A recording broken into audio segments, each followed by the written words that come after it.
संस्था के सहयोगकर्ता हैं श्री संजय जैन, श्रीमती नीलम जैन, पुत्री तनिषा जैन, पुष्पांजलि पीतमपुरा, श्री राजेश जैन, नीतू जैन, लव जैन, प्राची जैन, DLF रोहतक, श्री रविंद्र जी जैन, बीना जैन, राजीव जैन, पूजा जैन, संजीव जैन, ऋतु जैन, तुषार, विपुल, वैशाली, गरिमा, सम्यक, रोहन, शौर्य जैन, श्री देवेंद्र जैन, श्रीमती उषा जैन, गुरुग्राम, श्रीमती कुसुम जी जैन, नंजय, स्वाति जैन, अनुज, पायल जैन, संयम, अरहम, श्री अनुराग जैन, सरिता जैन, धृति जैन, आशिका जैन, कोशी, कला, मथुरा, श्री निर्मल, अनीता, अश्विन, पूजा, शुभम, अध्ययन, पश्चिम बिहार, न्यू दिल्ली, श्रीमती कुसुमलता जैन, विजय कुमार जैन, ऋतु जैन, गिरीशा जैन, हर्ष जैन, दिल्ली, श्रीमती किरण देवी जैन, सह परिवार, दीमापुर, असम, जीवन जैन, बेबी जैन, अंचित जैन, कोरवाली, श्री अनिल जी, चंद्रकांता जी लुहाड़िया, सिकंदराबाद, स्वर्गीय श्री हेमचंद जी जैन एवं स्वर्गीय श्री पुष्पा देवी जैन जी की पुण्य स्मृति में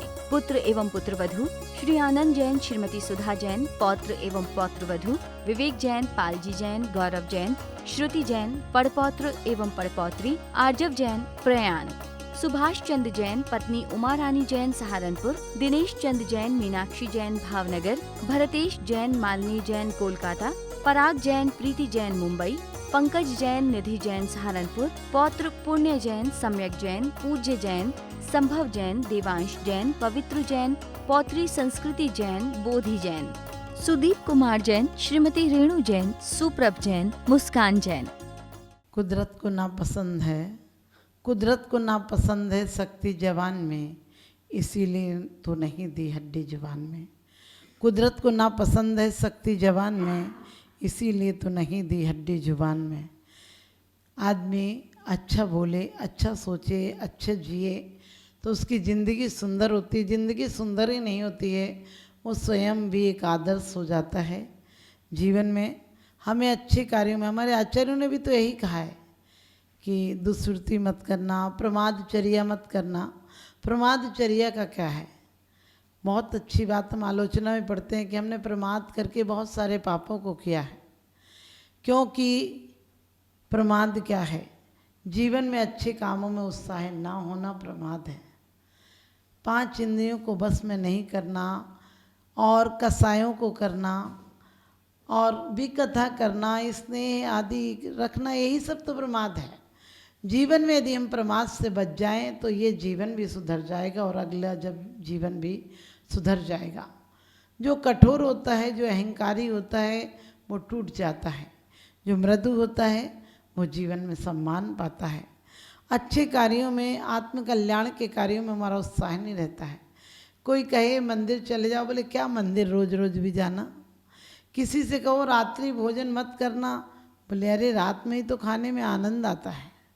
क्योंकि पाप में जीवन को धन्य मानता है, पापी जीवन को नीचे ले जाता है और पुण्यात्मा इसी जीवन को ऊपर की तरफ ले जाता है। पुण्यात्मा अप्रमादी होता है, पुण्यात्मा कोई चीज़ों को व्यर्थ में उपयोग नहीं करता है। पुण्यात्मा व्यक्ति ऐसा होता है जैसे एक भिखारी को भीख मांगने पर एक औरत ने क्रोध में आकर घर का पोंछा फेंक कर मारा। बोला ले, ये ले ले। तू कहता है कुछ भी दे दे, कुछ भी दे दे, कुछ भी दे दे, और पहुंचा दिया। लेकिन वो भिखारी जरूर था, अंदर से सम्यक दृष्टि था। अंदर से कहना चाहिए उसकी समीचीन नज़र थी। नज़र को बदलिए, नज़ारे बदल जाएंगे। सोच को बदलिए, सितारे बदल जाएंगे। किश्तियाँ बदलने की कोई ज़रूरत नहीं, धारों को बदलिए, किनारे बदल जाएंगे। उसने भी ऐसा ही किया। वो पोंछे का लिया और उसके धागे धागे निकाले और अच्छे साफ धोकर उसे कहीं से, उसे तेल की दुकान में थोड़ा सा तेल मिल गया था, उसने तेल में लपेटे उन धागों को, उन बातियों को, कपड़े के टुकड़ों को, और प्रभु की मंदिर में जाकर दीपक जलाया। कहने लगा उस सेठानी को परमात्मा खूब कपड़ों के भंडार भर देना ताकि मुझे इसी प्रकार से कपड़े मिलते रहें। और उस तेल वाले के जिसके यहाँ से तेल चू रहा था, और उस तेल का भी मैंने उपयोग करके तुम्हारे दीपक जलाए। आपको पता है कि जीवन जीवन होता है। जीवन एक दिया सलाई की तरह होता है जो किसी के घर भी जला सकता है, आरती के दीप भी जला सकता है। कहते जीवन तो एक माचिस की तिल्ली के समान है। तिल्लियाँ देखने में तो एक सी थी, लेकिन किसी ने घर जलाए, किसी ने आरती के दिए जलाए। हमारा जीवन भी आरती के दिए जलाता है या घर के किसी का घर जलाता है। हमारी जुबान भी किसी को मलहम का काम करती है, किसी के घाव को काम करती है। हम पांचों इंद्रियों में चार कसाए, पांचों इंद्रियों पर तो आदमी संयम रखना ही नहीं चाहता है। स्पर्श इंद्री है। आज आदमी क्यों बीमार हो गया है? क्योंकि हमारे आचार्यों ने कहा था इंद्रियों पर, कसायों पर दमन करना, संयम रखना, इनको सही डायरेक्शन में ले जाना। क्योंकि गाड़ी तो गाड़ी होती है, अनाड़ी के हाथ में हो तो तुम्हारी जान ले लेती है, और समझदार के हाथ में हो तो तुम्हें मंजिल तक पहुंचा देती है। इसीलिए आज आपने देखा स्पर्शन इंद्री, रसना इंद्री, और कहना चाहिए घ्राण इंद्री, चक्षु इंद्री, कर्ण इंद्री, आदमी पांचों इंद्रियों को बस में नहीं कर रहा है। तुलसी जी ने जबकि बड़ी अच्छी बात कही है, अली मग मीन पतंग गज इनके कही आँच, तुलसी बाकी कौन गति जाके पीछे पाँच। अली मृग मीन पतंग गज इनके एक ही आँच, इनके एक ही आँच होती है, यानी इनकी एक ही दिक्कत होती है, एक ही इंद्री का भोग करते हैं।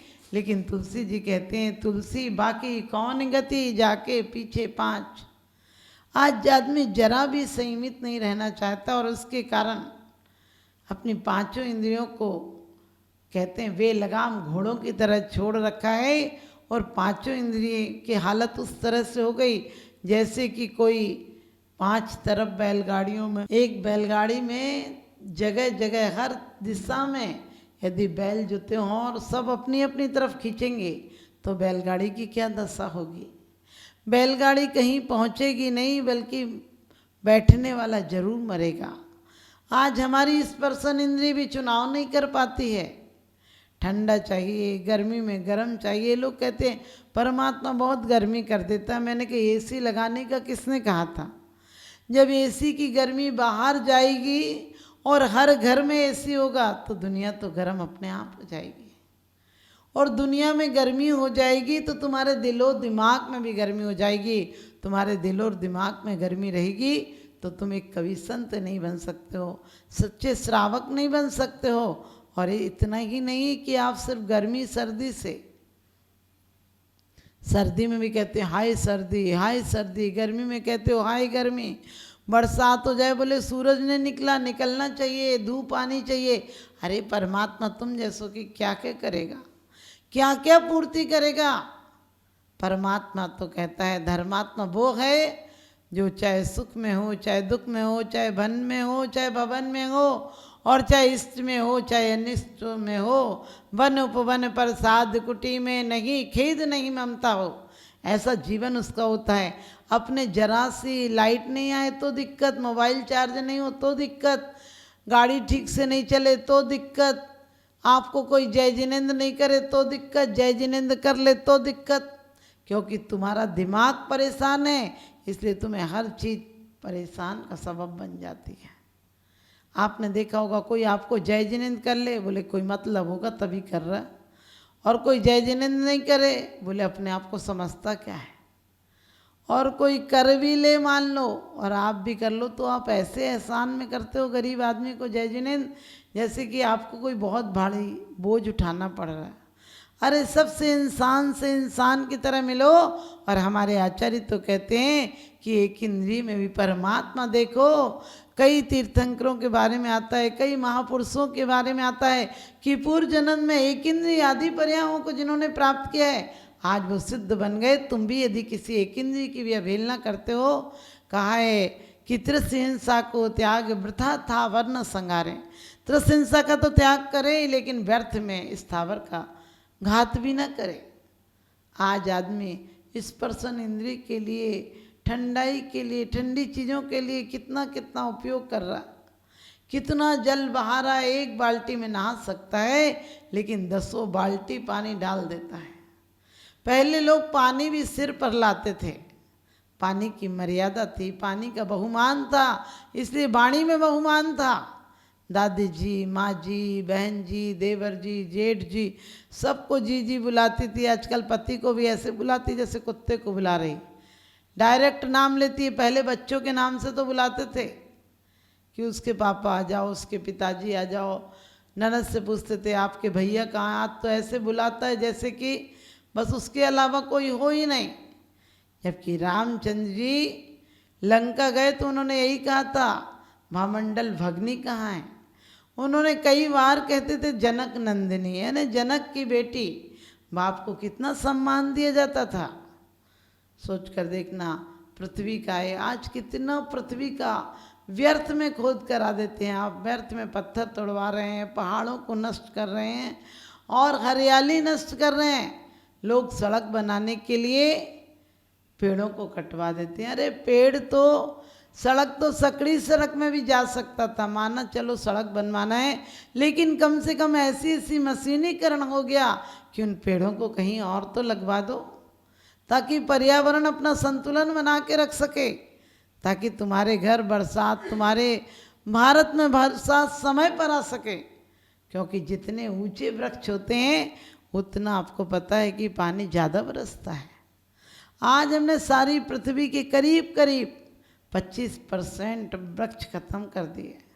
अब इतनी उर्वरा शक्ति नहीं है, इतनी पृथ्वी में इतनी जान नहीं है कि अब पुनः इतने बड़े बड़े वृक्ष वापिस लग सके, इतने बड़े बड़े वृक्ष वापिस लग सकें। और इतना ही नहीं है, लोग कहते हैं वृक्षारोपण का काम कर रहा है। हमने कई जिंदों पहलवानों को मारकर, बड़े बड़े जिंदे पेड़ रूपी पहलवानों को मारकर, तो मुर्दे से, टिड्डी से कहना चाहिए, छोटे छोटे बेलें लगा रहे हो और कहते हो पर्यावरण का संतुलन बना रहे हैं। हमें बिल्कुल भी पृथ्वी काय और पेड़ पौधों को जरा भी घात नहीं पहुंचाना चाहिए। संस्था के सहयोगकर्ता हैं श्री संजय जैन, श्रीमती नीलम जैन, पुत्री तनिषा जैन, पुष्पांजलि, पीतमपुरा। श्री राजेश जैन, नीतू जैन, लव जैन, प्राची जैन, DLF रोहतक। श्री रविंद्र जी जैन, बीना जैन, राजीव जैन, पूजा जैन, संजीव जैन, ऋतु जैन, तुषार, विपुल, वैशाली, गरिमा, सम्यक, रोहन, शौर्य जैन। श्री देवेंद्र जैन, श्रीमती उषा जैन, गुरुग्राम। श्रीमती कुसुम जी जैन, नंजय, स्वाति जैन, अनुज, पायल जैन, संयम, अरहम। श्री अनुराग जैन, सरिता जैन, धृति जैन, आशिका जैन, कोशी, कला, मथुरा। श्री निर्मल, अनीता, अश्विन, पूजा, शुभम, अध्ययन, पश्चिम बिहार, न्यू दिल्ली। श्रीमती कुसुमलता जैन, विजय कुमार जैन, ऋतु जैन, गिरीशा जैन, हर्ष जैन, दिल्ली। श्रीमती किरण देवी जैन, सह परिवार, दीमापुर, असम। जीवन जैन, बेबी जैन, अंचित जैन, कोरवाली। श्री अनिल जी, चंद्रकांता जी लुहाड़िया, सिकंदराबाद। स्वर्गीय श्री हेमचंद जी जैन एवं स्वर्गीय श्री पुष्पा देवी जैन जी की पुण्य स्मृति में पुत्र एवं पुत्रवधू श्री आनंद जैन, श्रीमती सुधा जैन, पौत्र एवं पौत्रवधू विवेक जैन, पालजी जैन, गौरव जैन, श्रुति जैन, पड़पौत्र एवं पड़पौत्री आर्जव जैन, प्रयाण।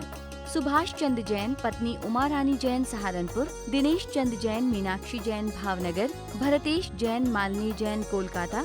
पराग जैन, प्रीति जैन, मुंबई। पंकज जैन, निधि जैन, सहारनपुर। पौत्र पुण्य जैन, सम्यक जैन, पूज्य जैन, संभव जैन, देवांश जैन, पवित्र जैन। पौत्री संस्कृति जैन, बोधि जैन। सुदीप कुमार जैन, श्रीमती रेणु जैन, सुप्रभ जैन, मुस्कान जैन।